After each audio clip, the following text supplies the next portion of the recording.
I think that Skype is fucked.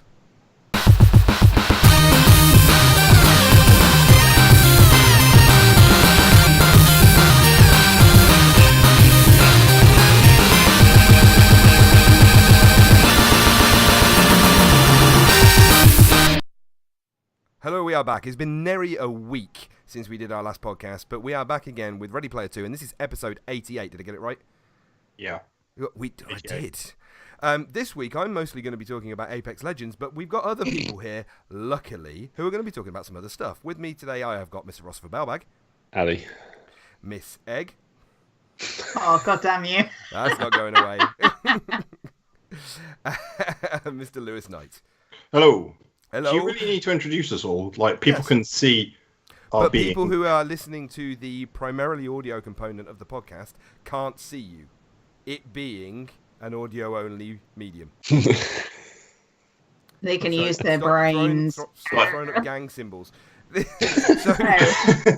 So for those of you who are listening back to this on some kind of Luddite podcast platform like iTunes or, I don't know, Acast or whatever the hell you use to consume podcasts, we are live streaming this right now, which we have done for the last now 2 podcasts on Twitch.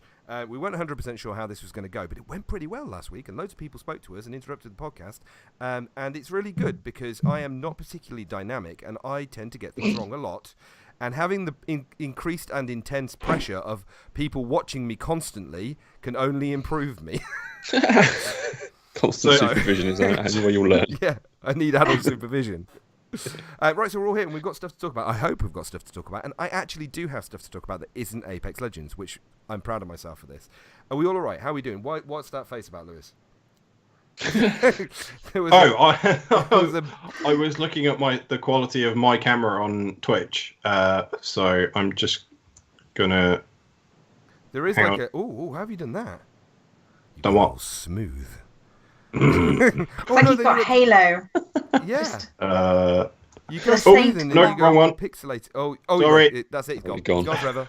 Rest in peace, Turn on Lewis. video. Hang on. There we go. That'll do. Okay. Sorry. Please proceed. I'll let you off. Right, look, we're going to talk about gamey things. I'm not going to start because... Oh, shut my drawer. You didn't see that. I've moved a big pile of washing. You off saw the it top here of the- first. Rich's drawers. Right, look, has anybody got anything new to talk about this week? Anything brand new and exciting? Yes. Metro Exodus. Okay, Don't there just you shout it out, Ross. You've given it away. I was going to go to Lewis, but now we've got to talk I about haven't played it. It's just new. Jesus Christ. You haven't played it? Okay, look, Yeah. I'm going to go to you now because you've put your foot in it. Go on then. So you've got and presumably have at least looked at Metro Exodus. I have. I've put about 3 hours into it so far.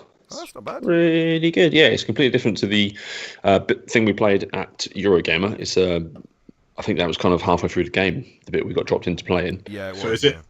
So it's good then. Not a fan of that bit, Willis. go. But yes, Lewis it spent is. a lot of time trying to dick with me while we were playing on that bit. Yeah, it is really good. If it kind of follows on from the story of the first 2 games, where you're in Russia, the world has seemingly ended because of nuclear attacks, but you find out at the start of this one that there are other people around the world, and they're kind of trying to contact other groups of survivors scattered around the world, and you're kind of on your mission to meet up with them. I think that's as far as I've got so far. I'm out of Russia basically so far. Okay, you're out of Russia. Out of Moscow. Sorry. Yeah. Okay, fine. It's a big country. So, okay, look, you're out of Russia. Because the previous Metro games, basically, the world is like A-grade fucked. Yeah. And you are, you're like double A-grade fucked because not only is the world fucked, but you're in Russia, which is pretty much like you're double fucked in that instance. It's cold. And everybody has like legged it into the metros, the underground railway, the subways, to try and survive. And Apart that's from where the monsters. previous games have been set. And in this one, you get communications from outside of Russia, and everybody there thought that everybody outside of Russia was like well pre-dead, and then they realised that actually they're not the only people. That was a pretty good summation of the game, Ross. Thanks. No, but I'm just leading into it. I'm leading. He said that before, and then there was some technical difficulties, so I'm leading back into it. All right, look. So is it good? Yes, it's good. Coming off of playing Apex a lot, it's a whole different pace of shooter. It's really quite slow, and you've got to do quite a lot of stealth work, which is not what I've been used to playing predominantly Apex and like Call of Duty before that. It's very, very different from them. It's not twitchy at all. It's slow and steady. But yeah, it's nice. It feels good. It looks amazing. The voice acting is appalling. Really? Yeah, some of the character models, they're not quite. I mean, I expect better on, well, the generations that we're on now for like syncing up mouths to voices. When we played this at EGX, I thought Yeah. that it looked freaking gorgeous. And we were playing it on an Xbox One X. And I said before, when we were talking about it after EGX, if you just told me that was playing on a high-end PC, I would have believed you because it looked so good. And it's like, I'm guessing it's exactly the same? Or was that like a perfect part of the game to be playing that was just excellent? I think the part of the game we played at Eurogamer was it showed off a lot of like the world. Right. Because when you start the game, you're just in the tunnels, you're in the metro, you're kind of in the darkness, and once you get out into it, on the second level, I suppose, is on a train, and it's really bright, and the draw distances look great. The scenery is brilliant. It looks very nice. It's very slow paced though, and that's kind of what's not putting me off, but is kind of taking some adjustment at the minute. But the slow pace is that's a Metro hallmark, right? I mean, they were never particularly fast paced, were they? No, they're not quick, no. Yeah, it's just a problem. I can't play it when my daughter's around because there's lots of monsters and lots of swearing. Yep. There's a lot of stealth in this one. Now, I only played one of the Metro games, and there was some stealth in it, and it almost played a little bit like a military simulator, the one that I played. But this one is like mega stealth. The section that we played at EGX, it feels like they kind of want you to be stealthy all the time. Can you break that? Can you kind of do whatever you want, or are you forced to be stealthy? No, you can go one or two ways. You can just go all guns blazing, or you can kind of stealth around. Ammo's in fairly short supply, so it kind of does encourage you to go the stealth way. Okay. Yeah. Fallout or not Fallout? So how much of a fan of because like this is all the Metro games have always kind of like reminded me of Fallout, right? Yeah. They're kind of like Fallout in Russia. Same kind of world, yeah. Yeah, everything's fucked, but it's Russia. Instead of everything's fucked, but it's America. I thought the Metro games were quite linear. Yes, they're based off of novels, aren't they? Well, Yeah. Are they? Some Yeah. Russian Yes. fella. Yeah. I didn't know that. Yeah. Yeah, Yeah, they're Metro based off series of the Metro series of novels. This is why we put educational on our tag. Educational. There you go. Well, I learned something. So the Witcher series apparently. Oh, are they? I didn't know that either. I don't know. I know he likes a bath. That's basically all I know about The Witcher. The other two Metro games, I played them to completion. I'm a big fan of the series, and yeah, I think I'll play this one through. It's just it's taking some adjustment from coming off of a fast-paced, twitchy kind of shooter where everything's coming from happening. Apex. Yeah. See, I did the same thing because I've gone to play Division. Spoiler alert. And I want to slide everywhere. So I'll get into combat and I'll be like, fuck this! I'm going to slide down this hill. I don't even know. That's not even doing the same thing. I did, and then I'll just duck behind cover. Actually, because the control button is slide on Apex, right? And on Division 2, the control button is climb on top of whatever you're in front of. So basically, instead of going fuck this, I'm off and sliding away, what you actually do is stand up on top of a great big block with your dick out, going, "This has gone wrong." Dinner time, lads. Everybody shoots the crap out of you. Just standing around on people. Yeah, that's pretty much it. All right, look. So slow pace is different because you've been playing Apex a lot. How does it feel in comparison to the other Metro games? Does it feel like a worthy successor, or is it just a bit different? Yeah, it feels like the natural kind of succession because you couldn't have done another game just in the Metro system, just fighting off the monsters. You had to go out into the world and expand it, and yeah, it feels good. It feels like a natural successor. Good. I want to play it.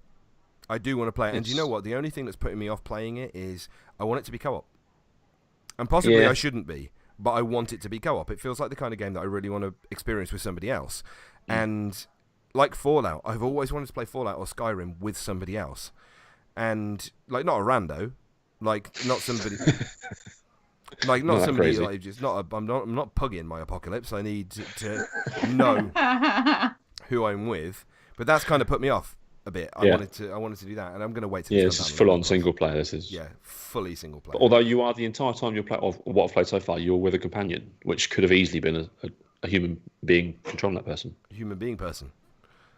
Okay. One of them people. Is there anything that you want to particularly say about Metro? We're going to wait till you played it a bit more, because 3 hours for a game that's as vast as this is not that much time, is it?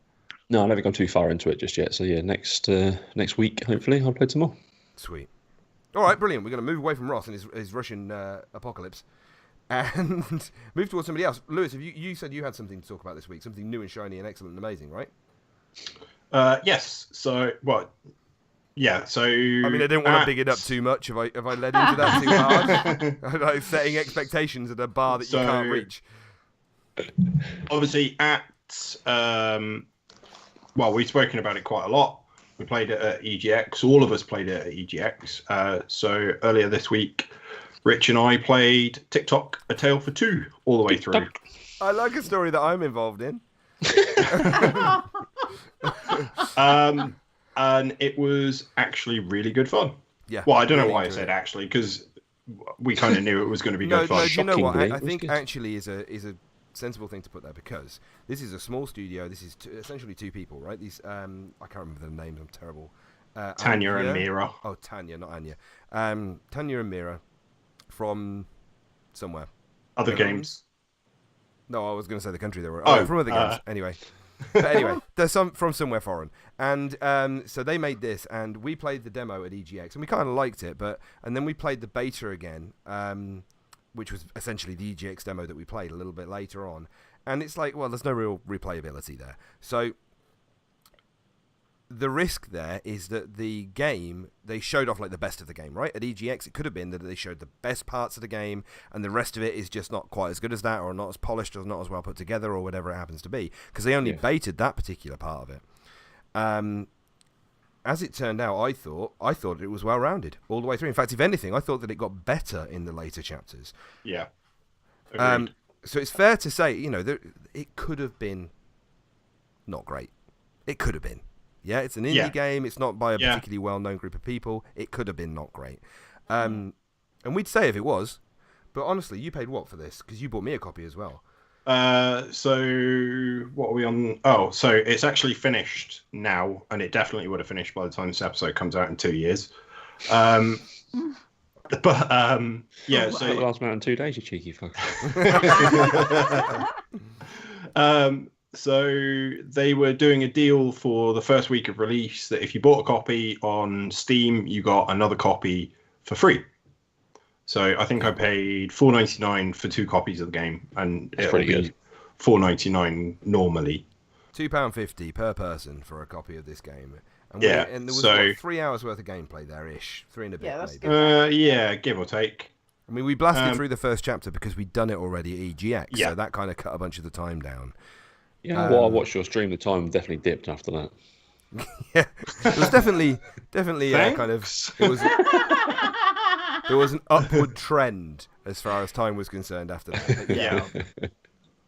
There was also an upward trend of stress levels towards the end of the game. Yeah, it was getting in that. Just say difficulty goes up as you progress through the game. Yeah, that's it. Well, do you know what? Actually, I thought that the difficulty was just right, like just right. Yeah.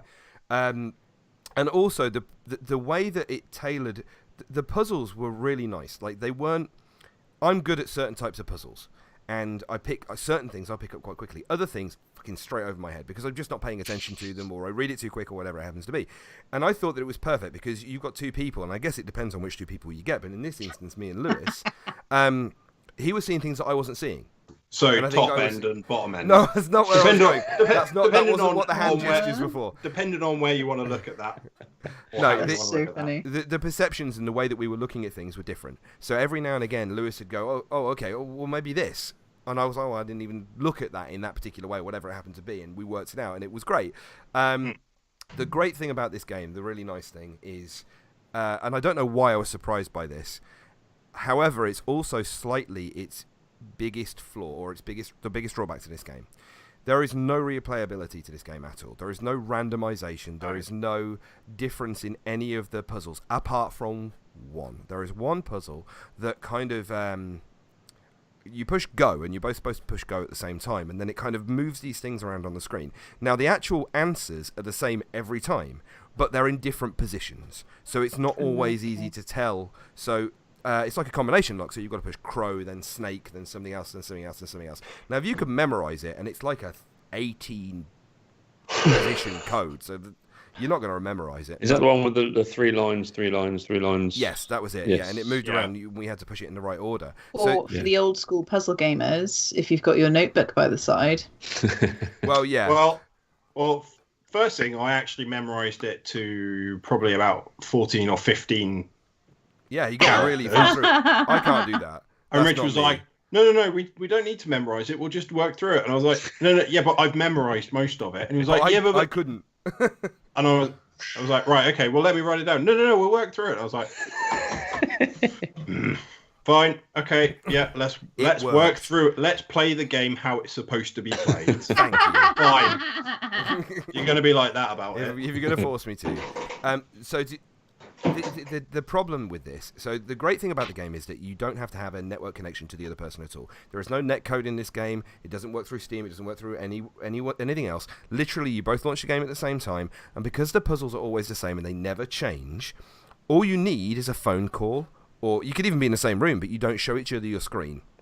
And you just talk to each other and you explain what you can see on your screen and they explain what they can see on their screen and you work through the puzzles. It is brilliant. It's almost like an escape room where you've got two people in a very similar room and what you can see in your room helps them solve a part of the puzzle in their room. That's essentially what it is. The problem is because there is no connection, there's no network connection between you, the two people, which by the way you can play this thing on like Android, iPad, PC, Casio calculator, any of the platforms, right? because there's no need for you to actually have a network connection to the other end. It doesn't matter, so everything's great. Yeah. But because there is no network connection, there is no randomization to any of the puzzles within the game. There's no way that your game can go, okay, here's what I've done. I've put this item here, and therefore you need to give the right clues so that they know that where that item is or whatever it happens to be. What the game really could have done with, in my opinion, is a code. So when you go to like player 1, you hit player 1, and it goes, okay, and it generates like a seed code, like a 6-digit code or something, right? And then player 2 enters that code in their game when they go to start, and it uses that as the RNG, that as the random generator, so that the puzzles have been randomly shuffled. Yeah, so that you've all got something. So you're playing the game differently every time you play it. All right, it doesn't have to be a massive amount of variance, but some of the puzzles are like almost like a combination lock. So position 1 is on, position 2 is off, position 3 is off, position 4 is on, and that could be different every time. Yeah. But you need that code for it to identify where those are, so you can work it out. It's a great game. The graphics and art style is really, really nice. Yeah. The way that it gets you to read things to each other is really good. I don't know. The mechanisms I wasn't massively on board. What did you think of the way that we discovered certain things, Lewis? Because a lot of the time you were just clicking, weren't you? You were just randomly clicking around the screen. Yeah, it was sort of a cross between a puzzle game and just a like point and click adventure. You kind of click on everything and see what it does. Yeah. And I mean, it did throw in some red herrings, and like you could click on something and it would move, or you'd click on something else that you actually needed to interact with, but it would react like everything else. So you're like, oh, okay, well that doesn't do anything, so I'll carry on. And then what you realize is you have to click it more times, or you have to interact with it more times for it to do what you need it to do. Yeah, there was like a barrel that you clicked on once, didn't do anything, but you clicked on it 4 or 5 times and it started to break apart. Well, yeah, I mean, yeah, that's the example. But in that same room, like there were a couple of plant pots and jars that you could move about, and I was like, well, what do I do now? Do I need to move the jars, or like what's happening here? See, I felt the whole thing. So with all of that, I felt it a little bit arbitrary because it was kind of like I'm in like this cellar, and I'm clicking on stuff, and every now and again I'll click on something, and then a load of words will pop out of it. Just fall out of it. But it doesn't. That didn't make a lot of sense to me. Like I clicked on a rope, and the rope would unravel and come down, and a string of words would come off the rope, and I'm thinking, but that doesn't like what? How does that fit into the? I don't really get it. The idea behind the game, which I'm not going to give away the ending, but the idea behind the game is all surrounding kind of time and this interaction between these two people, Lurk and I can't remember the other person's name. It was a girl's name, wasn't it? Amelie. Lurk and Amelie. Yeah. And these two people are like having this kind of conversation through letters and various pieces of stuff that you find in the game. Only sometimes it's a letter and it gives you a letter and you read the letter and it's kind of cool and you can unravel a little bit more of what the story is. And then other times you'll click on a jar and a load of words will spring out of the jar and you're there going, what? What was that all about? Why did that happen? That doesn't make any sense. It kind of felt like a puzzle game, but with what's the film where they put is it the Notebook or the Boathouse where they're communicating across time? I know which one that you're talking about. It is the one where they put the letters in the letterbox. In the post box, yeah. Yeah. Oh. Yeah. It kind of felt like that. Like we were both playing, we were both reliving the same story, but at different time periods. Yeah. Yeah. So what's the overall point of the game? You're trying to kind of put time onto these characters' lives, aren't you? Is that what you do? No, well, you don't really know what the point of the game is originally. And look, I don't want to give it away because there is a point to the end of it. Oh, yeah, one of the things that we thought was a bit glib when we were playing it at EGX is that after you completed the demo that they had at EGX, you'd like spent X amount of time. It went, well done for completing it. You just lost 20 minutes or whatever it happened to be. And it felt like going, what? Screw you. You're basically Gaming saying, is pointless. yeah, you're basically saying life. this was pointless. You're wasting your life. Fuck you. Now, in the actual game, that makes a lot more sense. And it isn't that they're saying that at all. It isn't that they're basically chastising you for wasting your life. Contextually, it makes sense. It makes sense. But it didn't when you were playing the demo, and I felt like they should have reworded it. And I actually said that to them on the Discord, and they were like, no, it makes sense. So, all right. Yeah. Look, long and short of it is a really good fun 3 hour. I would say short, but do you know what? For £2.50, a 3 hour experience I'm happy with that. Yeah. I'm happy with that. It has a similar feel for people who play board games to time stories. There's very much a place in the market for puzzle games like this, and that's ridiculously cheap for a couple of hours fun. Well, do you know what I really like about this is they've got a formula here now that they can expand on this and they can bring out DLC or maybe another game based on the mechanisms that they put in this game. It almost feels like a technical demo. Yeah, a very good technical demo that results in a complete game.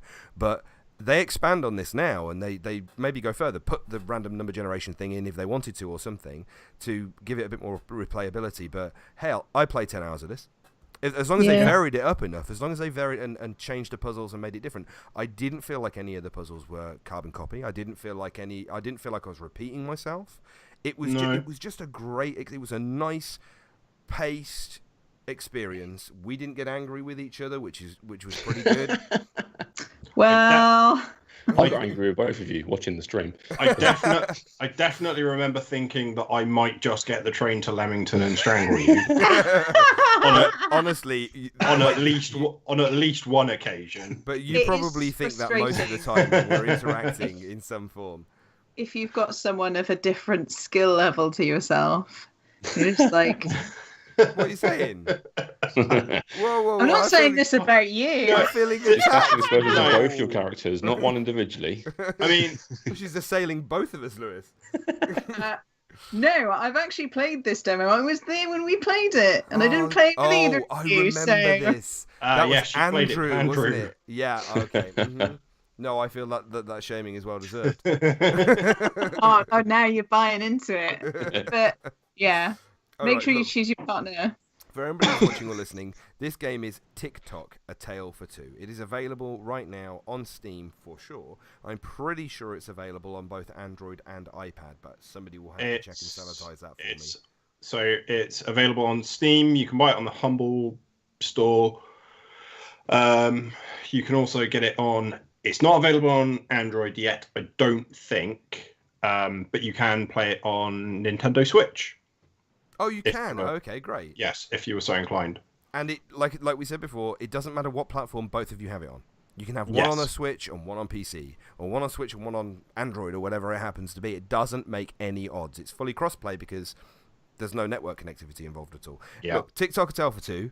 $2.99. Ross's Oh, with yeah. his extraordinary. Is that blurry camera on- shows. Yeah, $2.99 on iOS right now. Boom. There you go. Bargain. Definitely worth it. Definitely worth it. And we were talking possibly about speedrunning this game. The only problem is there's kind of holes in that because once Yeah. you know the puzzles, you're just like 2.5 minutes. Bang! I'm done. Yeah. Ruined your game. Yeah, and you could do it on your own. Yeah, you wouldn't need 2 people. So look, TikTok Hotel for 2. I enjoyed it. I think it's worth buying for £2.50. If you've got somebody else you enjoy kind of escape rooms, puzzle games, and you enjoy interacting and working with other people, definitely a game for you to get. If you Okay, don't want to so play it, just watch our stream. so just to point out, it's currently no longer available on the 2-for-1 offer, Okay. but it's still a $5 for 3 hours plus, depending on your ability. Still Yeah, valuable. like, Coffee if and you're- a slice of cake. if You're You're well, done. roughly the same intelligence as me and Lewis, 3 hours. If you are if you are normal level intelligence, you might get 2 out of this. So yeah, But no, yes, I like good it. fun. Right, we're gonna move on. L. I'm gonna hang on. How do I? There we go. Hello. L. Hello. Hello. What have you been playing? No, not for me. For me, L is there. This is gonna get really confusing because it's L, Ross. Wait. Oh, where's it gone? Lewis. Oh, I can't do it. It's really difficult when your camera's reversed. And now I think I might have RSI. Right. So, too many figures in. Bye. Oh, actually, right then, L-shaped person. You have played the stuff. We require to know what stuff you have played. Would you like to know the weird games that I've played? That's Actually, the only this one's- reason you're on the podcast, L. Yeah. To be fair, this one's not been too weird. So, due to Silent Hill, I've got a weakness for games that start off with a story that revolves around a man trying to deal with the death of his dearly departed wife, trying to bring her back, going to visit whoever is writing letters to him under the guise of his wife, that kind of thing. So there's a pixel game on the Switch, which is The Way, which has apparently been remastered. I kind of missed it when it came out in 2006. You remaster a pixel game from, Yeah, I from know, 10 right? years ago. Shiny Sharper pixels. Yeah. 16-bit, that's where it's at. Yeah, exactly. So it's revolving a scientist man trying to bring back his dead wife. I've seen this film. This is the worst Batman film they did. This is the one with Arnie in it. No, that is an amazing film. Get out! No, it was not. What killed the dinosaurs? The Ice Age! Yeah, stage. There's so many dad jokes. It's fantastic. So yeah, it's this really, really lovely platform puzzle pixel game. The pixel art is really, really nice. I know I've been like really arseholish about pixel games in the past, being like, "Oh, it's the shit graphics," just because it's a pixel game. Scientist man, dead wife, must save dead wife by It's a bit traveling late at this point, isn't it? Oh, I know. It's like, can you not do that all that effort before? Yeah. I'm not quite sure how she died, to be fair. But the first part of the game, you basically take her dead body. You dig the grave. You're like, oh yeah, well, we'll totally take the body. Oh, And we're gonna okay. revive her. So you don't even have her body on your possession. You have to dig her up. You have to Well- grave rob your own wife. The digging is in a cutscene. So, but It's yeah, not like you've got That's to push fine. X to dig. X to dig wife.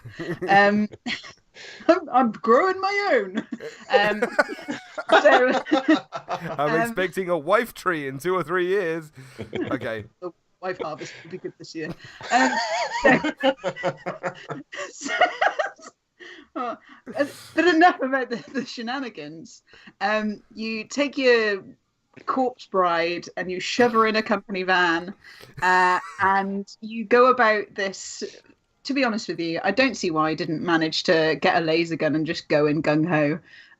But you do this very a roundabout way of stealing a spaceship and flying to this alien planet, which you and your wife had been Indiana Jonesing.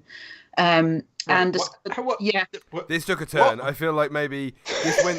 there's a lot of backstory that we've not gotten to yet. So I was going to say, did I Well, I zone out thought when you that started possibly- talking about a different game? I thought that possibly Grand Theft Corps was the backstory, but now suddenly no. another planet. Just no, there's like grave well, robbing you and grab that spaceship doorway, robbing. a spaceship, and you're like, oh, I'm gonna save my So wife. presumably this is in the future, right? He hasn't just run off to fucking Cape Canaveral and yeah. to NASA craft. No. This is definitely set in the future because they have laser guns. I did state that he had a laser gun.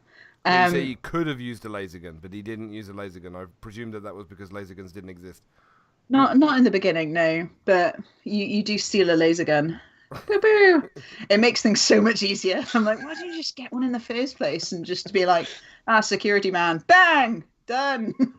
Onwards to the next. Is there like challenge. some weird subreddit that you're a member of that's just like mental games? Because we've spoken about this before, right? Because you must, I think I think she's trolling us. I'm pretty confident for about 2.5 years she's been making up games. This is like the longest version of the random name game ever. Let me. Oh my god, it's even on the Switch. There was that one time she played God of War. That could just be a JPEG, Al. We don't know. There we go. It is a game. It's a real and actual game. Okay, so this is It's a a Pixar real game. and actual game. Let's get that you can to the face. batshit because this isn't batshit enough yet. Okay. So what? To be fair, when you land on this alien planet, there is alien life there, like these giant mosquitoes that try and kill you. But that's not the fucking worst thing. You do all this puzzle stuff and that's fine, but I'm stuck on this giant spider that comes out of the wall and basically tries to chow down on you. And you have to fucking climb the wall to escape the spider. I just don't think the odds are very much in my favour. No, because that's It's a basically what big giant spiders do, spider. right? That's like 90% of a spider's Right life into their wheelhouse, that is is. climbing. Yeah, that's straight up their alley, and then you get chomped. I've tried to stand my ground and laser gun it to death, but that didn't go too well either. What? So I'm kind of Is there stuck on it. Is there a giant bathtub you can lure it into? A huge cup and a bit of card. If only there was a giant bathtub. I've actually had a lot of fun with it, to be fair. There's not been very many puzzly bits, just like, oh, collect these things to put them in these spaces. And I'm like, yeah. But I've been enjoying the story so far. That's pretty cool. So more on this week. You didn't How much hoof- is it? Sorry, go I on. didn't hoof it. I didn't hoof the spider. Get onto hoof this pillow. any space bits that you were supposed to collect to put in the thing. Because apparently we have a thing about hoofing space bits that you're supposed to put in things. Hey, Rich. No. That happened like one time. 2 times. Maybe 2 times. Oh, Potentially no. 2 times. Oh, That was. no. I can't even remember what game that was. That was a terrible game. The lab. Yeah, the lab, the energy Some lab. puzzle That was VR bad. one. Yeah. that was Can we just talk about that It once? is. I'm basically kind of done on that. I mean, the How- other thing that how I've much been is it? playing. How- So I don't think it's very much if you're going to buy it on PC, but I think it's quite a lot if you buy it on the Switch. Paying Nintendo prices. Yeah, like I don't know.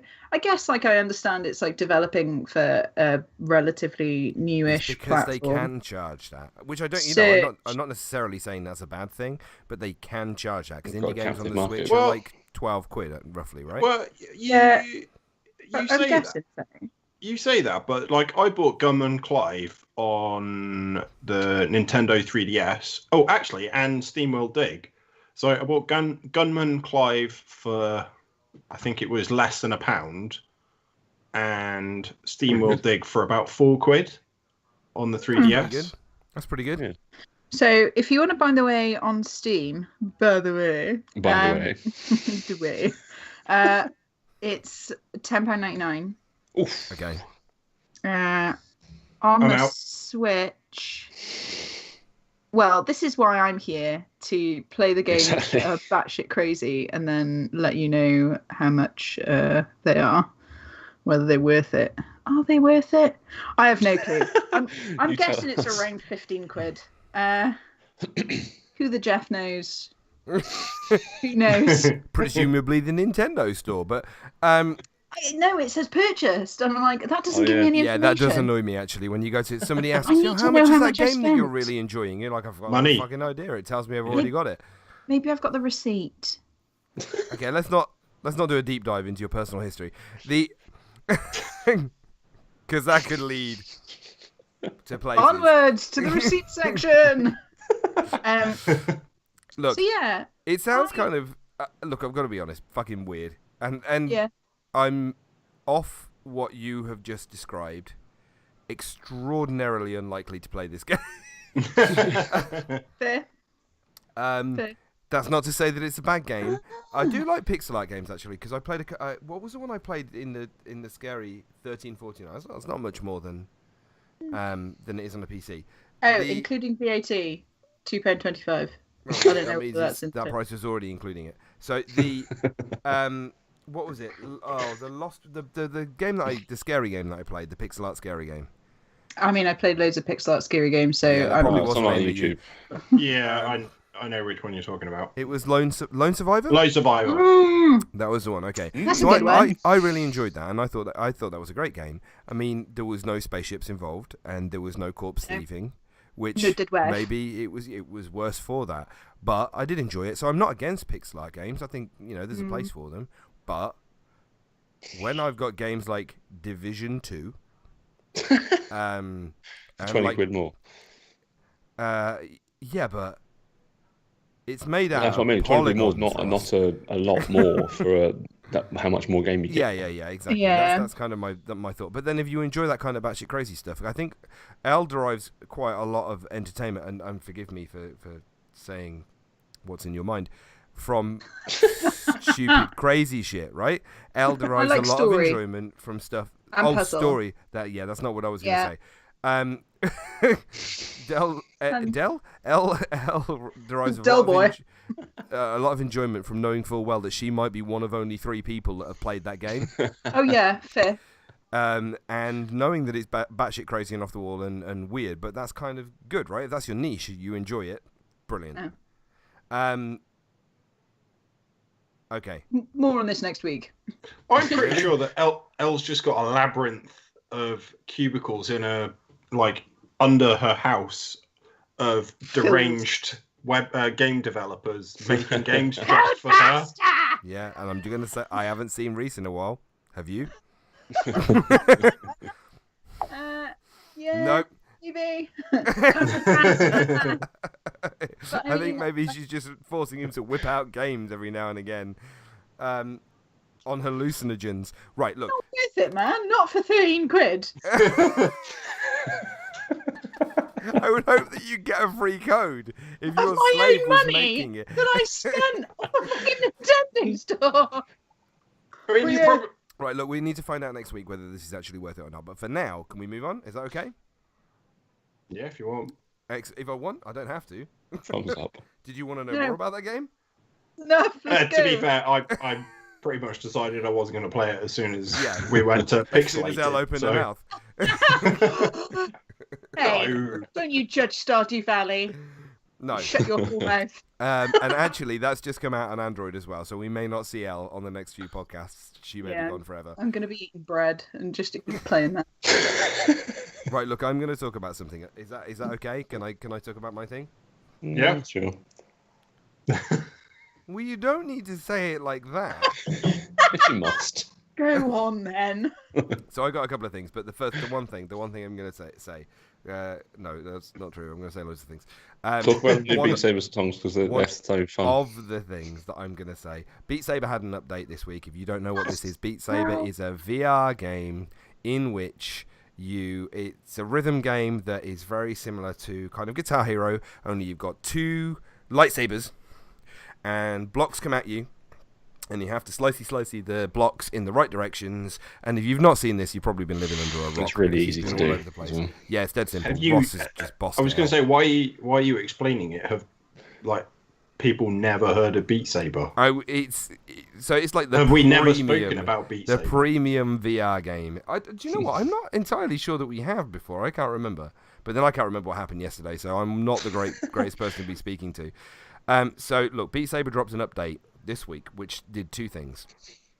Broke all of my mods. Or 3 things then. It also added an OST, original soundtrack, season 2 set of songs, which is free if you own the game. I think it's like 5 or 6 songs that get added in. And then there's also a Monster Cat DLC pack, which is £11, which is quite expensive, but it adds about, I think, like 12 or 13 songs into the game, all made by Monster Cat. Don't really know who Monster Cat are. I know they've done a bunch of songs for Rocket League, and I don't know what they like J-pop. They're called like EDM. Is it EDM? I don't really know what that is. Electronic dance music. Yeah. That's the thing that they do. It's JEDM. Is it Japanese JD? Okay, whatever they do, dance they music. make some shit, right? What they also do is make my arms hurt. No human can possibly move as fast as they expect you to complete that game on. It's not I possible. bet you that there nuts. are quite a few teenagers Oh, in there a will be specific people place in the world that will. Thrashing around all over the place. I mean, and most teenagers are only like used to making one movement. So like if you can having dual been a wield, teenager- like if you're particularly fortunate and you're adept at dual wielding. Oh yeah. There was then one maybe song maybe- you played where I physically couldn't keep up with the amount of things that were coming onto the screen at one time. Like how you expected to be able to time your hands to hit those. So have you blocks ever at been the right attacked time. by a horde of bees? A horde? Swarm. Not personally. Swarm. No. Swarm is the right word. Right. So I mean that. wasps, but So yeah. like it might behoove you to imagine that is essentially what was happening to me, and it might look okay, and I understand that it probably did, that I'm fucking awesome, but actually I was in full panic mode, like 100% didn't know what was going on. After you played the game for quite a while, you learn the patterns, the kind of patterns that the notes come in, and like one key tip if anybody's ever going to play this game: if the last note you did with your right hand was an upward swipe, leave that fucker there. 'Cause the next one's Leave coming it down. there, because the next one is going to be a down. What so many people do is that they swipe the note and then they reset their arm to like the middle position, right? And then the next one might be an up. So they have to move their hand down, then up, then back down again to the middle. Don't do that shit. Swipe up the note, leave your arm up, because the next note, likely, not always, but likely, is going to be a down or some variety of down or sideways or something like that. Once Now- you've got that, it's kind of okay. But I hit all these songs on Expert Plus, like straight off the bat. I skipped all the lower difficulties and went straight to Expert Plus, and holy shit, some of these things Yeah. are nuts. That's possibly a mistake. Now, No, I it was have amazing. 2 questions. So, no, hang on, Lewis had a question first, shush. no. To be fair, Els had her finger like. I've got a Oh, question. sorry, I didn't see the finger. I apologise. Bad teacher. Okay, go on. So, when are you going to combine Dance Dance Revolution with your Beat Saber activities in order to achieve a full body workout? You're trying to kill him. Yeah. I will chip in for a dance match. Oh wait. My next question might, Okay, go might be on. the one that people want to send shekels to. Okay. 2. Who do I need to give money to in order to take some recording of you on Beat Saber and Photoshop 2 cans of Raid in your hands and a swarm of bees? That went in a far less naked direction than I was expecting it to. The game, right? Look, the game has got so much potential for like meme level shenanigans. Okay, now I know that somebody has already modded the game to include 14-inch black rubber dildos, and so there's, Oh my god. right, First place in So one there's go. like Yeah, a- obviously. there's like a flexible nature to the So- swords, which completely So- changes the dynamics of the game, right? So they They actually bend. Yeah, like bending They so bullets. there's They flop flexibility. That's Yeah. amazing. which is fantastic. Yeah, so there's a whipping action, and I look. So there's There are so many- jigglenomics to them. There's jigglenomics to the game. Please So say there original.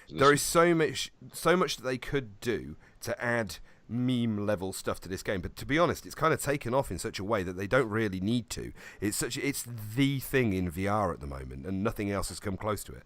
So look, I love it. I think Beat Saber is a really, really fun game, and I think of all the games that you guys have possibly played, with possibly the exception of Al, because I know you've tried a couple of cool experiences in VR, and maybe Beat Saber isn't your kind of thing, but Ross, you played Beat Saber at EGX, right? And you actually kind of liked it.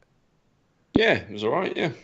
Oh, come It was on, a- don't it was- it's downplay the- it. No, it's the kind of VR experience I want. I don't want to be walking around the house looking for clues and that sort of shit. I don't want to play puzzle games in there. I want to be doing something. Like if I'm going to be doing that, I like rhythm games. Put me in a VR rhythm game. Yeah. What I was going to say earlier was Ross played it and made it look effortless. He did. Yeah, he did. Really did. Like straight he away. looked like a stoned octopus. He was There one was- with the music. So at one point there was you. I think it was Ross and Rich side by side, and Ross was just like at one with nature, and Rich was Yeah. like, Yeah. Like in a raver. Yeah. Yeah. You were just In the floating. You were hippie. with the zen. And that, Yeah. do you know what? That's one of the things with this game because when you work out, I, Die live on He's stream. dying. Just have a Cool. good die, and then you can Alright. come back to us when you finish dying. somebody's gonna have to dig me up and then put me on a spaceship. I got my shovel.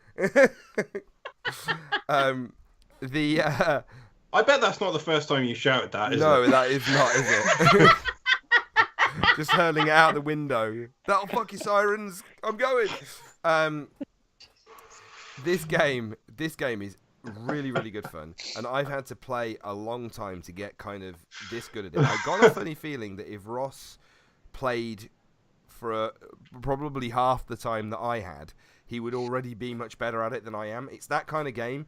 If you're of the ilk that can pick it up really quickly, then you can get really good at it.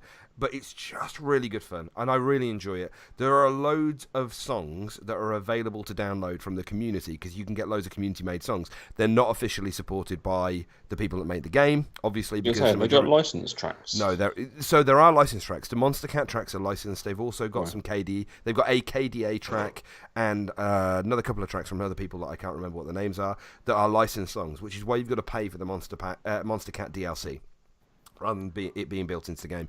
You can get tracks downloaded that have been mapped by the community. The problem is that entirely depends on how good the individual that mapped them is at making the notes match the song. And sometimes they're really, really good, and sometimes they are really not. And so there are some community-made tracks that are so off on the notes and the beats and the timing and the tempo and everything that it's just not worth playing them. It can really put people off the game. But having all these extra tracks in the game, having all this like premium content, because the official people that do the mappings for the game are brilliant. It's really, really good fun. And I'm hoping that they're going to bring out more content, more DLC. I'm happy to pay for it. I only paid, I think, like £13 for this game originally, and I put more time into it than any other game I played in VR. Yeah. It's the reason why after I sort out my new PC, I will be looking at getting VR. So I take umbrage to the fact that Really? you were like, who are the Oh exception no, about? there was And I no was like, umbrage. oh, There was- well. no. Well. Because there are loads You stick of to your pixel games. there are loads of horror games and escape room games are and loads of horror games. creepy games that I thought would be more your kind of thing than Beat Saber. But no, I wasn't alluding to the fact that you wouldn't like Beat Saber. I thought This that is maybe great. there was other stuff that was. Yeah, I love it. I think it's I'm brilliant. hoping that it will eradicate my need for a gym membership, because the amount that I've seen people, sweating it out on there, I'm like, yeah. Lee almost died at Eurogamer trying to compete with Rich. Yeah, he was sweating. Bless him. Do you know what though? Because Lee at one point was just as good as me, and we went to Eurogamer, and I think that was at the point where I was just kind of pulling away from him a little bit because I played it more, and he's like ancient, and Oh, he's not ancient. but then bless like we were next to each other playing on the PlayStation version of this game, which by the way is the worst version of this game in my opinion. And we're thrashing away, and there's this dude who's filmed both of us, but then sent it in on Lee, and then posted it on the internet going, "Pro Beat Saber, this is the best you're ever going to get." I was like, I was 2 feet away. Do you know? You didn't need to look far. Aww. But yeah, I'm going to get away from Beat Saber now. I really good fun. I have to admit, I don't know how you guys weren't the Beat Saber celebrities of EGX 2018, because there were when at the IBM stand there was a crowd of people watching, or well, they were queuing to play it, but they were watching. 'Cause they had to. But also when you guys were both playing on the PSVR stand, there was quite a big crowd of people watching. and filming both you guys. It's And one of the staff reasons that it's thought really that great. Rich was like Neo. They Yeah, were like, Yeah. "Have you seen him play?" And it's like, "Yes, we've been stood here for quite some Oh time." yeah, when we Yeah. when Can we you went over remember to the when we went over to the IBM stand, and one of the IBM guys came over and was like, "Have you seen this guy play? Like he smashed all of our high scores yesterday." I was like, "Yeah, I know him. Yeah, he's all right. We're aware of him. I've touched him."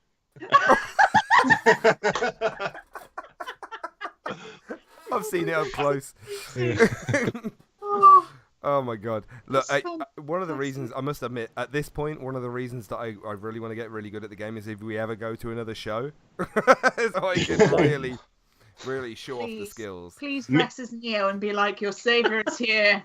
Oh my god, I can't dress as Neo. I've got a ginger beard. Can you imagine? It would be so that? funny. It Can would you be imagine? so funny. I would look like this plump, duster, leather jacket wearing motherfucker with a ginger beard. Trying to look. Can you imagine me trying to dodge bullets? Jesus, they need to be firing from 4 miles away. No, you just need to go full dad mode, like a polo shirt with all the buttons done up, Very true. with I like this. cargo I like this. shorts pulled up to the belly button, Up to my nipples. Yeah. The whitest liking trainers this. possible. the whitest, Yeah. the whitest trainers. With, I need with to get. socks. I need to get Socks and sandals. one of those like outie pouches for my mobile phone. The fanny pack. Get one of those. Get a fanny Yeah. pack. a foam Yeah. pouch and a bum bag and Yeah. Oh, socks and sandals. and a chain for my glasses.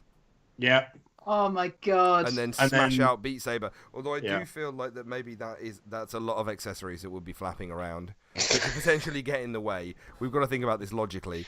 Look, that is the premium thing that I played this week. I have also played Division 2 this week. I played Apex as well. I've also played Division 2. I've not played loads and loads of Division 2, but I have played it.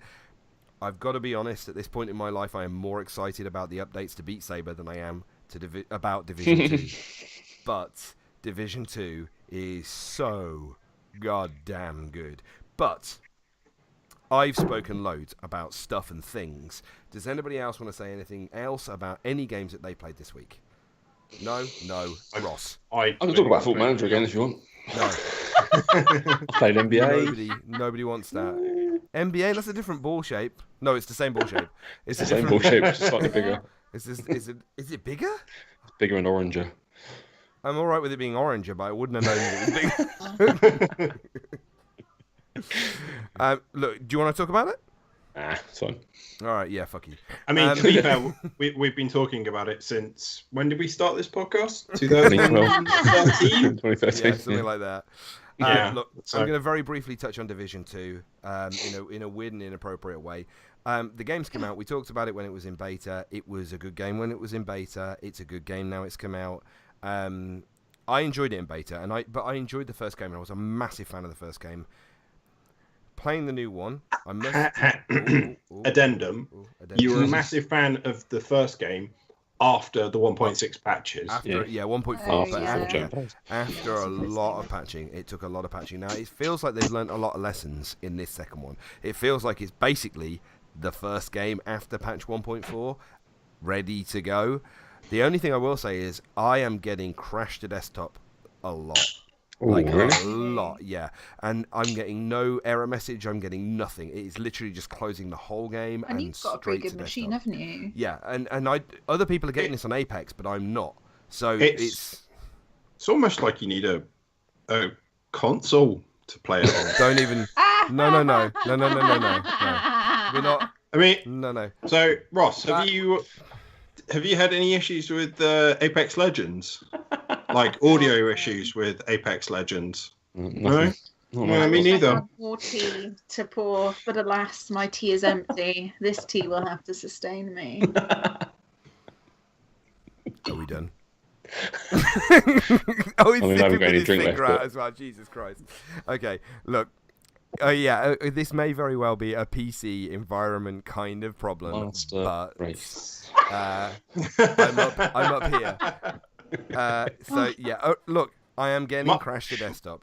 Master Race, like the EDL, the Master Race. Great, thanks for that comparison. Jesus. I don't feel like I deserve that. Did you, El? I don't feel like I just did that at all. But She's got a Switch now. I do have I've a got a Switch and a Switch. PlayStation 4. I don't have one of those. I don't know. I wouldn't admit to that. I like the PlayStation. So look, It's a very good media console. I watch YouTube on it all of the time. Thank you very much. It does a very good job at that. so look, Division 2. I can't really tell you much more than what I played in the demo, because the state of the game that I'm at, the part of the game that I'm at the moment, is the same as it was in the beta. What I will say is it's fucking gorgeous. It really is. Every time I go to play this game, my first thought is the clutter that they put into this game, with it still running beautifully, is just. I really, really like it. A post-apocalyptic game, which is kind of what this is. It's not really an apocalypse, but there's been this virus that's wiped everybody out, or a lot of people out, and the cities are kind of going back to nature. So everything's neglected. The plant life and flora and fauna are coming back up out of the ground and taking everything over. Everywhere is a shit tip. Like, the street sweepers have not been out for a really long time, Is that and it kind of the looks definition brilliant. definition of a like post-apocalypse? The street cleaners will still be here. Mm-hmm. No, because I think from it was a union issue. You know, and they weren't getting paid enough. Oh, I don't know what exactly the mechanism behind them not sweeping the streets any longer, but is the level of clutter and the kind of the environments are so richly detailed with everything. It's not just they've put down a street and gone, there's a couple of crash cars and fucking there you go. If you look around, if you properly take time to look around, the individual window sills of buildings have got chips and cracks, and there's like a couple of places where moss and grass has started growing up the side of the building, and one place where somebody had a window box that has now grown out of control, and the plants are starting to grow up the side of the building. So it's just the level of detail. I loved it in the first game. It is even greater in the second game. The downside to this is when you're playing with other people, you feel this kind of burden of speed where you have to keep the pace, because you don't want to feel like you're the person that's slowing everybody else down. So you keep moving, you keep playing the next mission, you keep doing the next thing, and then you don't really get the time to stop and appreciate the level of craftsmanship that's gone into making this incredible world. But when you do get a chance to stop, when you do get a chance to look around and really appreciate what's going on, the level design, the art design, and the directorship that's gone into this game is absolutely amazing, and I love it. It's so immersive, really well crafted, really well done. The game engine is excellent, but I would love it if I didn't crash the desktop. That would be fantastic. If they could fix that, then okay, everything would be great. If you play the game, it'd be a good game. Yeah, exactly. It's like I've only had probably 3 hours in the game so far, which is not that great because it came out on Friday, and but Beat Saber came out, so do you know what? Fuck it. Priorities. 3 hours in the game, I've had probably 4 crash to desktops, so more than 1 an hour, which is not great. Which is not great. It's not. I will say that every time it's happened, I've not lost a thing. It's not like there's been a mini rollback or I've lost some loot that I picked up or something like that. I haven't yet gone back to the point where I've already completed the mission, but it's bounced me back to not having completed that mission or something. So it's not the end of the world. It's just a bit frustrating, especially when you're in a party and then they've got to wait for you. Yeah. But really enjoying it. I think it's a fantastic game in all the important ways so far. The end game is going to be what cuts it, because I think it's like level 30 is the max level. That was what it was on the first game, and so you will get there quite quickly, and then a massive amount of the rest of the game and the entertainment that you get out of it is the end game content. And the first game brought out loads of DLC that they tried to kind of enhance to different ways that you could play the end game, and there was a lot of misses. there was not as many hits as I think that they were probably shooting for. But in this one, the expansions are free for everybody, which is going to be interesting. Okay. In the first game, you had to buy the expansion pass or the gold edition or whatever it was. In this one, everybody gets the all of the content that comes out. And if you bought the gold edition or whatever, the ultimate edition, I think there's a gold and an ultimate, which were like £100. £100 quid, and you don't get the There's season pass. so on the Xbox, there's the Gold Deluxe and the Dark Zone edition. Yep. So I think the only difference is you get. Well, I don't know what the gold edition is, but the Dark Zone edition, you get a physical, like, Yeah. model thing That's like the ultimate of edition. I someone. think. Yeah. Yeah. But I don't know what's in the other one. I gold don't know edition- what additional DLC you get with it. So the gold edition, as far as I'm aware, and I'm probably wrong here, but as far as I'm aware, you get 3 days early access into the game. Now, I know people that bought the gold edition specifically so that they could get into the game 3 days before everybody else, because they wanted to be a higher level in the Dark Zone when everybody else joined the game, so that they could beat everybody in the Dark Zone. And I'm like, They're seriously, scum. do you know what? And do you know what? Yes, Nath, if you're listening to this, you are scum. And I've known you for the better part of 9 years, but I'm sticking by that statement. And I don't get it, because they paid £40 more for the game than I did. In fact, actually a little bit more. And they got in 3 days early, and they get some in-game digital DLC, and that's all they get. And they were more than happy with that. It's not worth it. There are people that are going to play this game that are just going to do nothing else, right? You always get the kids that don't have a job, or the adults that don't have a job, or the adults that do have a job and should know better and should be doing the job, that spend an awful lot of time in the game and doing absolutely nothing else. And they're going to catch up. That 3-day head start that you paid £40 for is going to be gone. Within a couple of days, they're going to catch up with you. So why? Why would you do that? So you're going to get some in-game DLC, and do you know what? You ask them what the in-game DLC is going to be, they don't know. Because it's not been 100% released yet. Nobody knows what's actually going to come out. Chances are it's just going to be aesthetic, or it's going to be weapons. Yeah, here's a gun skin for you. If it's anything like Rainbow Six Siege, it's going to be aesthetic. But who knows?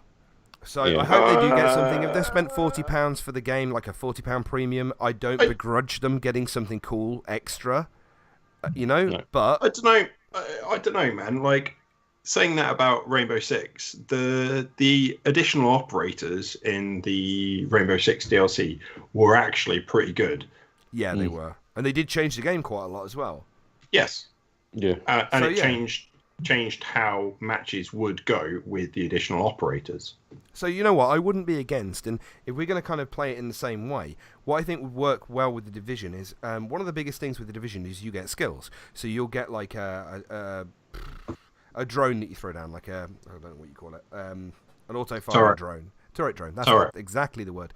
A turret, or you get a seeker mine, or you get an actual drone, like a flying droney thingy. There's a bunch of skills, right? I wouldn't be against the idea that you could earn some kind of in-game currency or Uplay points or whatever it happens to be, and you unlock special ones that are locked, right? But if you bought the gold edition, you get those straight away. They're not necessarily game-changing or game-breaking. Bear in mind that there is a PvP element to the game, but the majority of it's co-op. You get all of those unlocked by default if you're gold, or you have to pay in-game currency to get them if you're not gold. Yeah. What's going on? There's stuff happening. I'm laughing because of the stream chat being confused with the Skype chat that we have. Somebody's literally just gone, be right back, please, in the stream chat. And then I love the fact that then he said it in Skype, which comes up on my screen streaming on and Twitch then anyway. gets live streamed to Twitch. So everybody on every available platform now knows that he needs to pee. This is your klaxon warning for pee break. Take your pee break now. I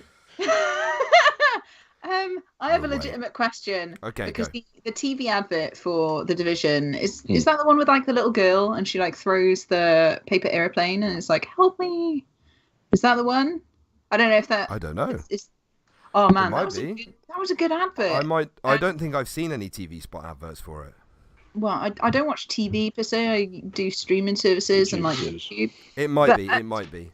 Okay, well, my question is absolutely useless then, because if you haven't seen that, then Maybe is the answer. Maybe is the answer. I was going to ask if it's as pretty. They did do. It's very pretty. It's a very, very pretty game. Did you not see? Did you play this when we were at EGX? Yeah, she did. Yeah. Oh yeah, I did. When we all did the thing. Yeah. But yeah, I know. But it was just queue jumped. It was a very kind of action-packed portion of the game. You didn't really get an awful lot of chance to sit back. Yeah, and take like it in. And also we were in this like building estate place, and there was like rubble everywhere. Yeah. So there wasn't enough world building stuff that I No, could see. you didn't know what the heck was going on. You was just shooting people next to a downed aeroplane, and that was pretty much it. Look, I'm going to play a lot more Division. We're going to talk about it a lot more, or I'm going to talk about it a bit more, at least. It depends if people allow me to do it or not. Look, that's it. I think that's pretty... No, stop shaking your head, Ross.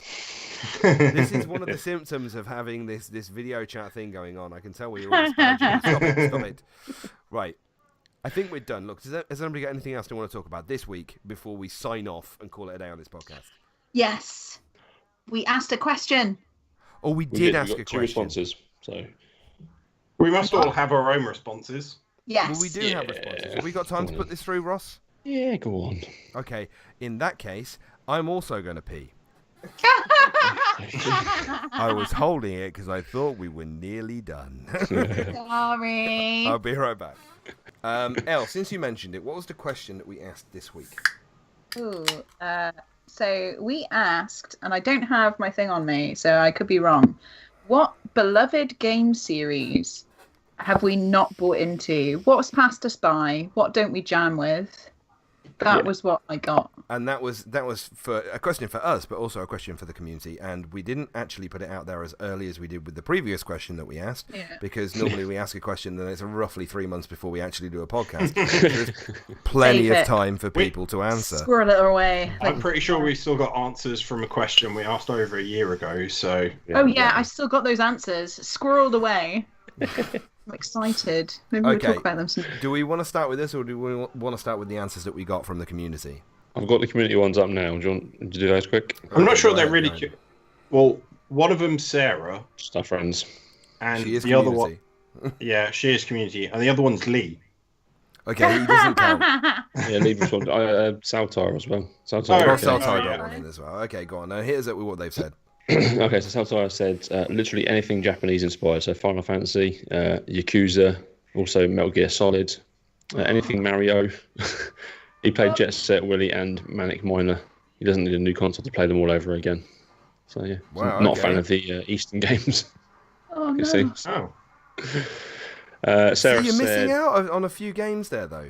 Because I kind of get it for Yeah. one franchise. Like, I get if you don't like Final Fantasy, yeah, Yeah. Jet you Set don't want to play Radio. Final Fantasy games. But there's quite a few Eastern-style games they're well different. yeah, They don't play the Onimusha, same. for example. yeah. Missing out. Dynasty Warriors, get involved in that. Oh, Sarah said Kingdom Hearts. She played the first one, couldn't beat Ursula, snapped her disc in half, and vowed never to play the game again. Snapped her disc in half. Fair. Oh my god. That fits with character. Yeah, I've If got to be you've honest. I was going to say, if you've met Sarah, that would totally go in line with her character. Hey to Master of Pigeons, who's just... Oh my dropped god, into that's the an chat. amazing username. And hi to Hailey and Ryan as well, who said hi a little while ago. I think that's Ryan Goodman. Cheers. Really? Okay, good. Hey Ryan, edit that man on the post podcast from tonight, please. Anyway, Lee did You've been respond, told. but it's in our group chat, and I've lost it now. So Okay. Oh. Lee, you're watching the stream. Just put it in our chat. I think Lee's one is Final Fantasy. I think that's what. Oh Lee- yeah, It He was, yeah. he was whinging about Final Fantasy, Yeah. which he's absolutely wrong about. But Dead Do you know wrong. what? Do you know what? I kind of almost partially agree with that, but I have played a few Final Fantasy games all the way through, and I Lies. can't say Final I can't Fantasy say 7. Come that I'm on. not bothered. I played 7, 8, 7. 9, and 10. Now I didn't really love every single one of them, but I have played them, so it's not a franchise that I've not bothered with by any stretch. So okay, There You you go. hated it when it was turn-based. Those were the best days. So yeah, Lee said for the record, my gaming franchise I didn't get on with Final Fantasy. Hated it when it was turn-based, and then when they tried to make it real-time at later iterations, I tried 15 on mobile and hated it just as much. It was like one big cutscene. Lee. yeah, so I played 15 on the console, and I probably spent 40-ish hours on it, and I would easily spend another 40 hours on it. Just going back and doing all the extra side quests and all the extra gubbins And to I it. played the MMO a bunch as well, so both MMOs in fact. So I like the You know. turn-based ones. I've never played the. Yeah, I'm into Yeah. turn-based majorly. I've never played. I think I played one of the CTB ones, and technically both of the MMOs were CTB. So yeah, basically the same thing. So There's a Ryan good- has just dropped one in the chat. Actually. Yeah. Oh, thanks, Ryan. Ryan's just dropped one in. His would have to be Elder Scrolls. He's always struggled to get into them. Do you know? Oh, I can see There's There's a why. lot of lore behind that. there is a Yeah, lot of yeah. lore. There's so many books.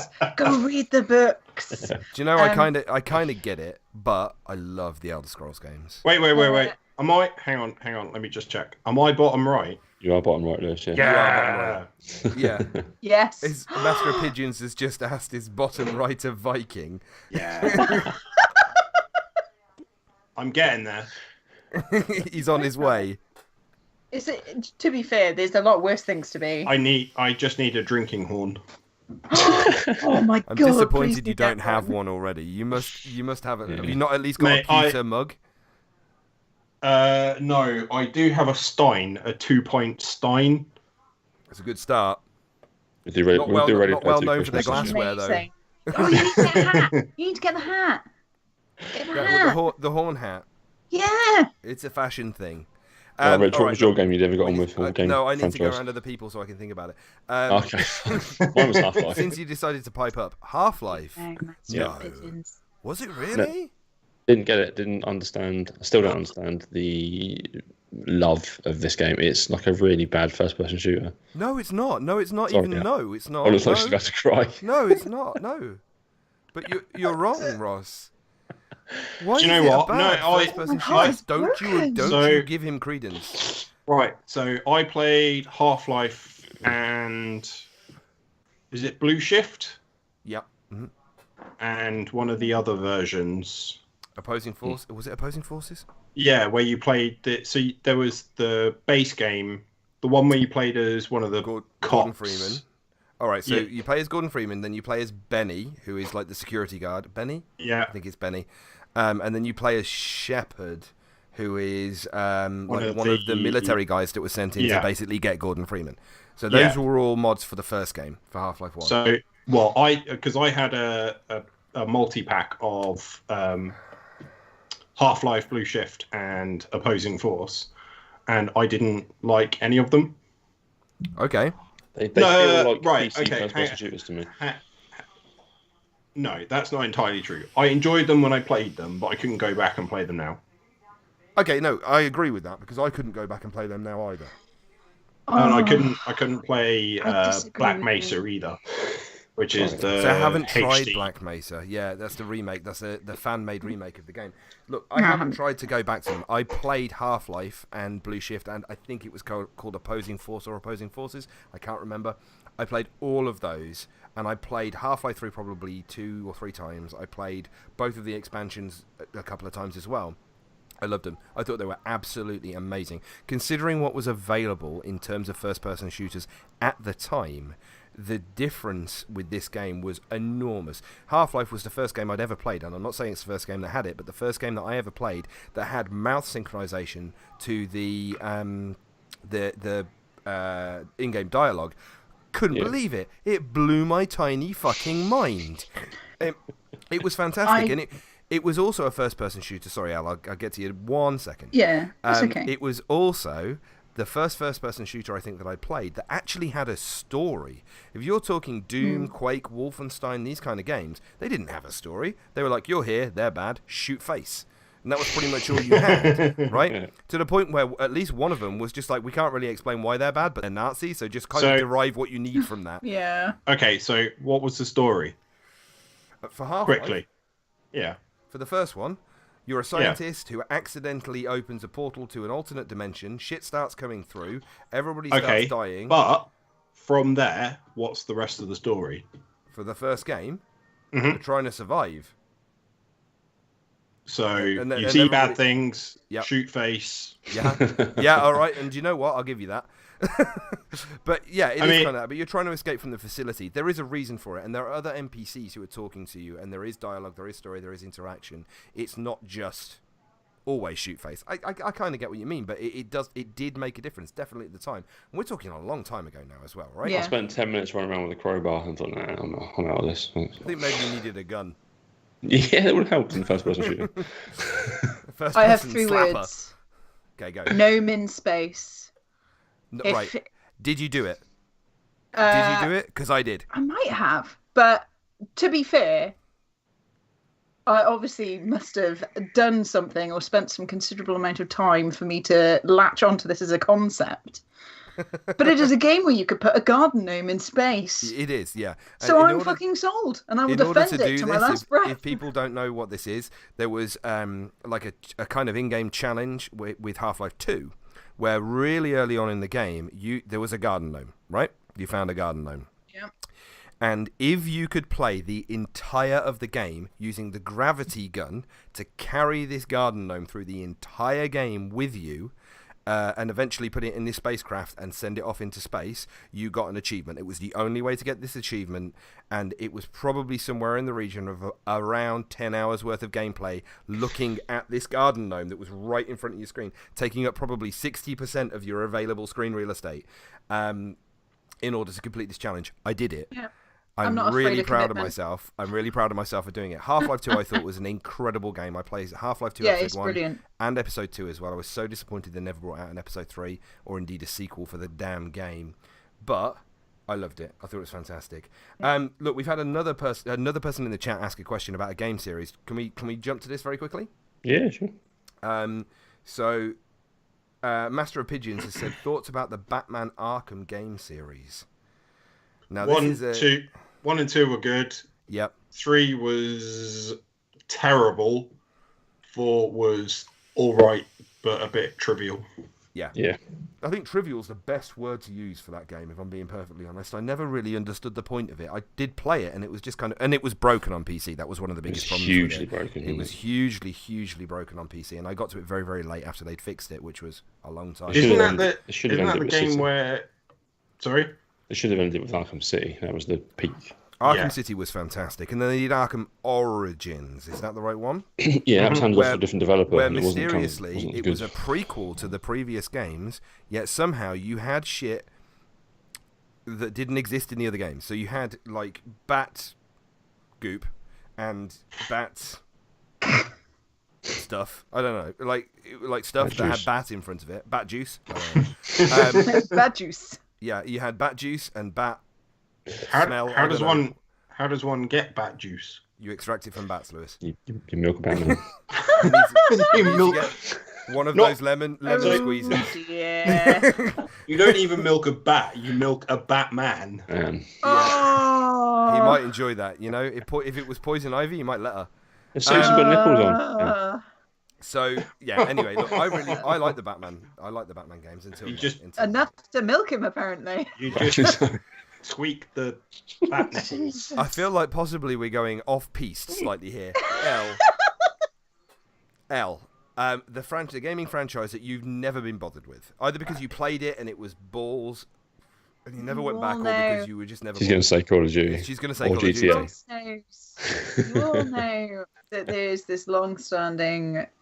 I can't. Do you know what? I It's- would love to issue a challenge to you to play the Call of Duty I've games. played like Modern at least Warfare half 1, 2, an and hour. 3. That's not enough. Where Black Ops 3 I is just only don't- online. I play games to escape life. You know, Okay. that's People what I shooting want to people. do. I come Are you- home. Are you a fucking specialist military person, like in real We life? agreed that we weren't going to challenge her on this, right? Look, Because if it turns out she is, we're all in trouble. If it turns out she was redacting this side of her life for the entire time that we've known her, I'm not sure that I want to be the one to out it. no, but let's be honest. Like a lot of us use media to escape life, whether it be in some small way or another, books, films, whatever. I do not want to spend my precious time escaping life, fucking around with 15-year-old kids who don't quite have that grasp of the English language yet, and I just don't care. Like, well, I do kind of care, because if they're like being really necky, I'm just like, you know, I just want to find you. So- And when I do find you, I just want to fucking slap you and give you the discipline that your parents obviously do not provide you, in order to understand what it's like to actually interact with another human being in a positive and meaningful way. So I know that there's a level of ire and wrath here that I'm probably never going to be able to cut through. However, a massive amount of Call of Duty and a massive amount of the community around Call of Duty is multiplayer, yeah, and it is about 12-year-olds shooting other 12-year-olds and calling each other Jews. That is just what the game is.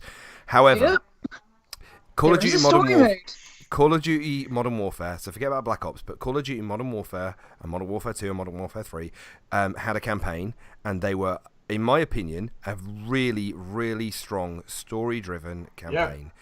And they also had co-op, as of Call of Duty Modern Warfare 2, there was also a co-op mode that was kind of special. It was called Spec Ops, and it was 2 people, and you had to complete a particular story-driven scenario. You take the multiplayer away from the games, which you can't do with the latest iteration because it is only multiplayer, but you take the multiplayer away from the games, specifically Modern Warfare 1, 2, and 3, and there is story there. And it was, in my opinion, really well done. Granted, really well done for a shooter, for a military shooter, but I engaged with the characters. I enjoyed it. There were people that died, like people that you got to know within the game that died. The voice acting was excellent. The challenger level was just enough. I enjoyed them. I thought they were really, really entertaining. The Black Ops side of things is a different thing, because I've always felt that they were made for the multiplayer and not for the story. But the Modern Warfare games, I've got to be honest, I think you're wrong. I think if you could play them and you still might not enjoy them. They still might not be your kind of thing. But this is the thing where I'm like, I know that I won't enjoy it. I know that even if it does have a very well put together story, it's not a subject matter that I enjoy. Like, that is life, you know? Yeah. People having a family that is predominantly based in military positions, I'm quite familiar with said environs and what they do to people, and it's not something that I wish to glorify. It's not escapism for me, you know. Those are lives that I do not want to live. Okay, that makes sense. When I consume fantasy, no, that makes complete sense. It's a proper escape. So for you, it's possibly a little bit too close to home. Yeah, is that about right? Okay, it's like that's not escaping. That's not spending my time doing something that I would enjoy. That's like, hey, do you wanna do some like real life stuff, which is really horrible? And it's like, yeah, sure, let's go make some people. That's enjoyable, right? Not really. All right, look, I'll give you that. I'll accept it, but I will stand by my stance that those games, I loved them. I thought they were great. The campaign, really, really entertaining. But look, you know what?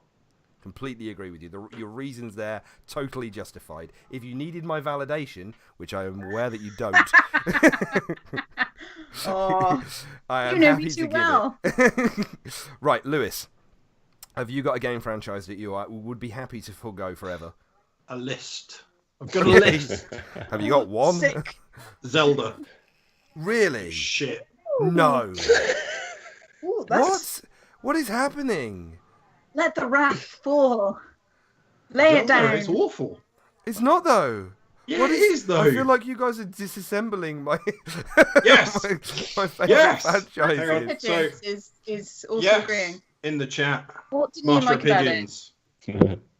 It's just boring. Okay.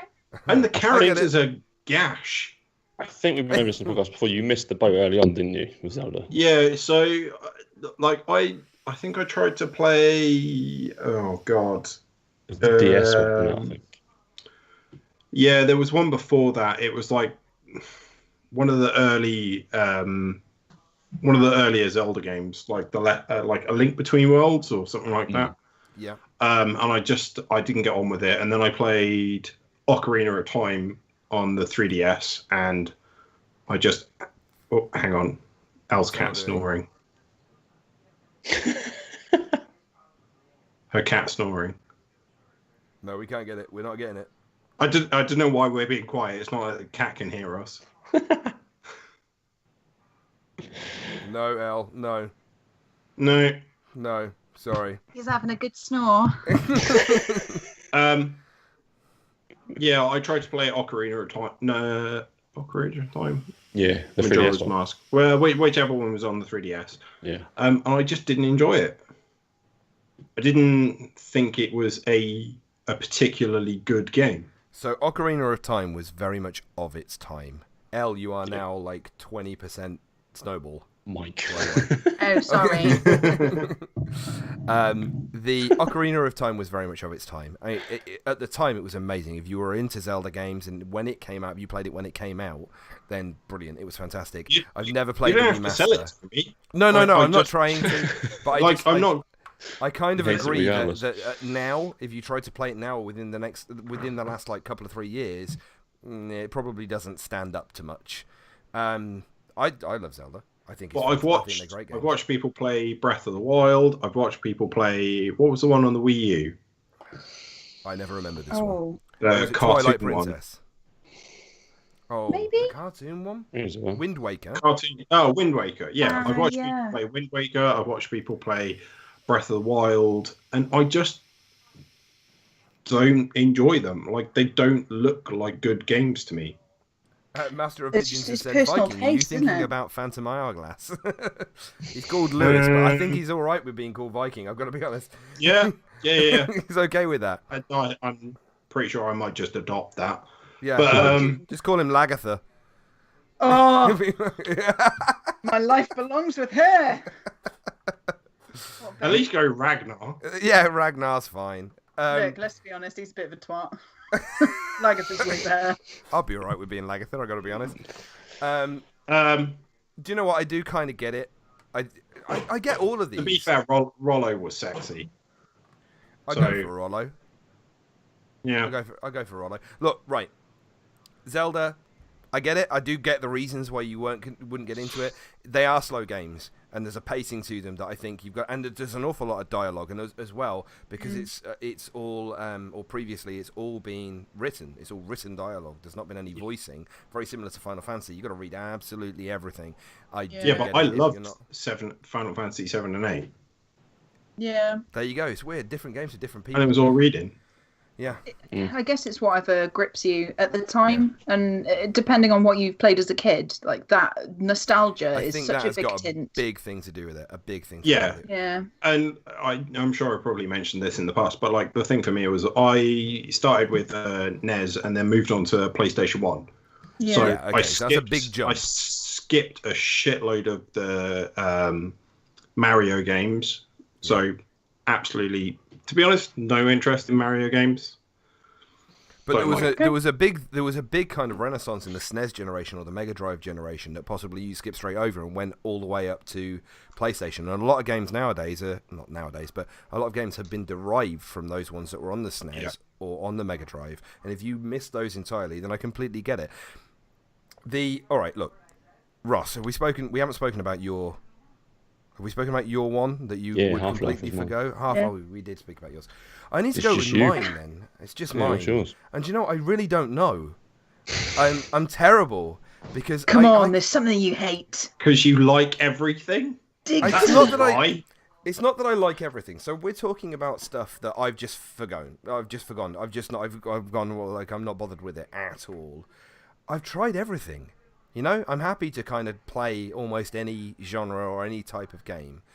And if I was to say it was one particular type of game, it would probably be racing games. So I would say, so there's two, and the one that I'm going to settle on is going to be a completely different one. But racing games I just never got into them. But then recently we played Forza Horizon, and I was massively into that. I think that's an amazing game franchise, and I really enjoyed it. So what I'm instead going to do is say FIFA.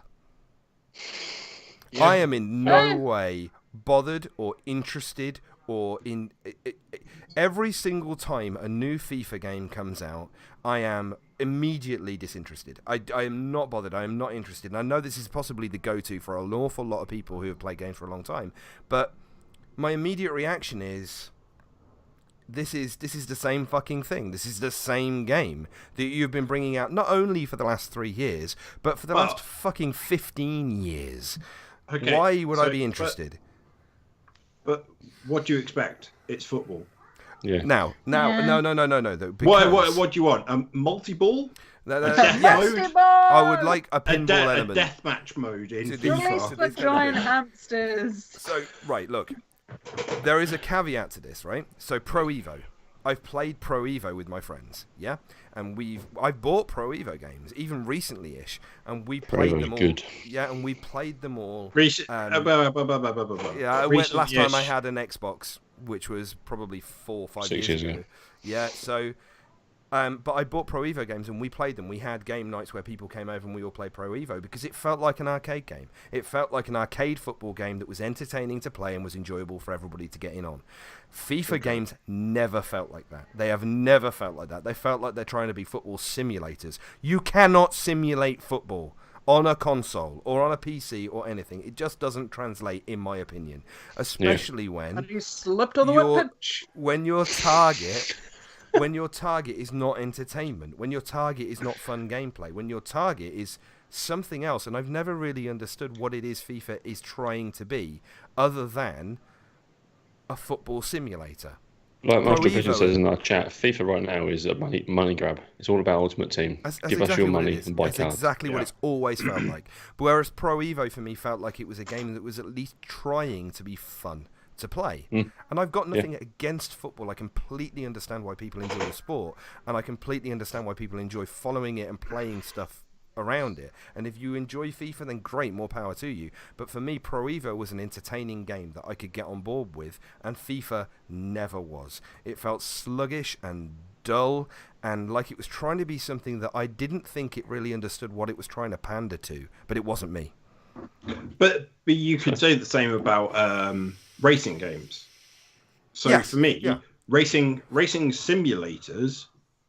simulators were just boring. Like the Forza Motorsport series Yeah, not were interested. very boring. Yeah. Forza Horizon is the arcade More of an game arcade game, version, exactly. Yeah, exactly. which is why I preferred games like Need for Speed, Underground, and like those sorts of games when I was growing up, because sensible soccer. That's Lee in our chat, isn't he? To be fair, Sensible Soccer was rocking. All right, very look, fun. we've had a few people, loads of people are talking in the chat right now, which is absolutely great. Thank you very much to everybody who's watching us on Twitch right now. Please, if you haven't subscribed to us yet on Twitch, I'm putting out the requisite shout out, the call to action to get people to subscribe to us. We do Pretty sure the only person that isn't subscribed to us is possibly Master of Pigeons. It could Although be. I reckon he should, just to see more Viking. More Viking, 100% Viking all the We time. promise do more have- Viking for your subs. To be fair, we have. I don't know where I am on the screen. Where am I on the screen? You're top right. Okay. Top right. So I'm guessing Lewis is below you. these two. These two have the prerequisite beard to be Viking-esque, Fuck you, Yeah, Rich. Mine's a bit short. Sorry. but it's okay. Do you know what? I'm The okay with that. I'm like the some other Simon two, Pegg looking motherfucker. Oh, Simon Pegg's a nice man. Oh so no! that's not All gonna- right, Howard, hang on. So, when we say subscribe, like not like Oh no, we don't mean just- give us just- money. No. just no follow. money, like Just just like we follow mean- us on like We mean follow. We mean follow. Don't give on- us money. Good grief, that's a bad idea. Oh, That's like no, you know that don't. guy on the street that gives you this really weird story about why you Oh, should give no. him £2.50. So in this situation, that's us. Don't give us So- actual money. Yeah, So- don't. So I missed my bus home, and I need to Exactly. need 20p. No, Mhm. man, We're like we're that's not. That's not us. That's Yeah. not us. Follow us So on here. Listen, Just that's all we want. Just follow us, and look, do you know what, we're doing loads of streams at the moment. We've got loads of different things going on. We've got VR, which I've picked up again today, doing mixed reality VR in Beat Saber, and we've been playing puzzle games both in VR and non-VR. We've been playing Apex Legends. Ross has been streaming sports ball games and other stuff that you streamed the other week. Me and Lewis were streaming TikTok the other day, loads of different things, as well as we are now streaming all of our podcasts live as well, which is something that I think we're basically definitely going to do every single time we do one of these, right? yeah, It's think great so. to interact with everybody. Heart to Ryan. Heart. Oh shit! Can I do this? Yes. No. That's not Yeah. really heart. Yeah, Sorry, that's also Maria. a heart. Palpitation thing going on. Ross, you can't do that properly because I'm taking over most of your face. How do you Look. do that? That is. Yeah. Oh, that was right on your nose. Look, I think we've basically spoken far too long. I've definitely spoken far Brain too training. Yes. long Absolutely. What? Don't No, agree horror with that. games. Okay. That's what we're gonna do on Tuesdays. We do. Yeah. We're gonna do everything. We'll do all the streams, all the stuff. Look. Thank you very much to everybody who's been involved in the stream. It's been great. We've got a whole bunch of people watching live right now, which is absolutely fantastic. Please make sure that you follow. We are going to be putting this podcast out on Acast, which you are going to be able to find on Acast and also on iTunes and on Spotify, I think, and on Plex and on basically anywhere that you can find a podcast, this audio version of this without all of our fantastic, gorgeous faces and extra Viking will be available for you to listen to with your ear holes. So please do subscribe to us on whatever podcast format you decide to listen to. Thank you for listening. I have been Rich. You can find me at Zebwen, that's Zebwen on Twitter. You can find all of us at RP2 on Twitter. If you go to us on Twitter at ReadyP2, you will find a pinned tweet with all of the other places that you can find us on the internet, including Facebook, including our website, including everywhere else. You obviously already know that we're on Twitch because we're here right now. Ross, where can people find you? Rossbout 1984. Elle, where can people find you? At Escaping IRL. And Lewis, where can people find you? At Louis_Kong. Thank you very much for watching and or listening. This has been Ready Player 2, episode 88. Thank you. From me and everybody else here, thank you for watching and listening. This has been Ready Player 2, episode 88. Good night.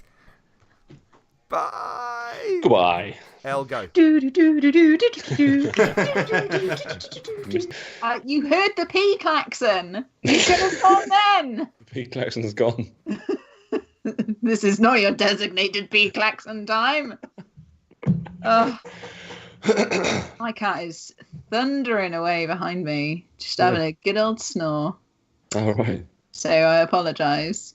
If you can you move your mic closer so we can hear him snore? Are you in a position to? I don't know if I've woken him up. Just grab him without waking him Shake him. up.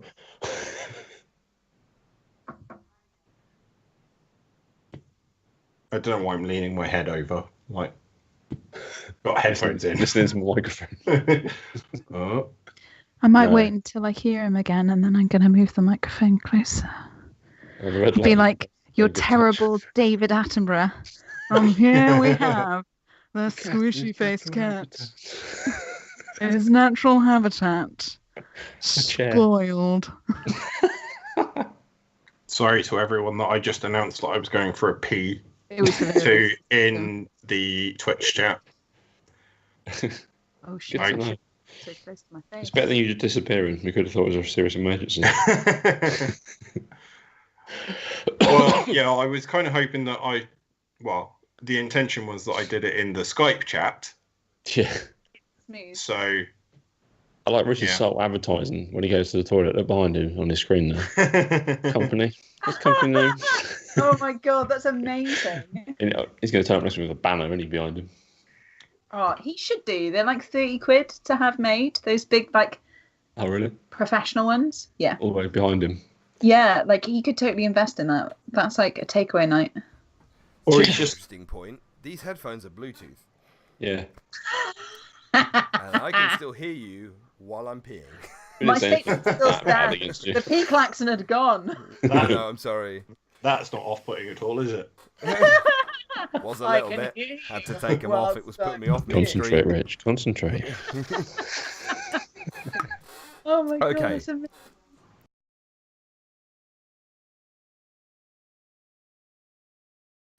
You heard the P klaxon. You could have gone then. The P klaxon's gone. This is not your designated P klaxon time. My cat is thundering away behind me, just having a good old snore. All right. So I apologise. If you can you move your mic closer so we can hear him snore? Are you in a position to? I don't know if I've woken him up. Just grab him without waking him up. Shake him.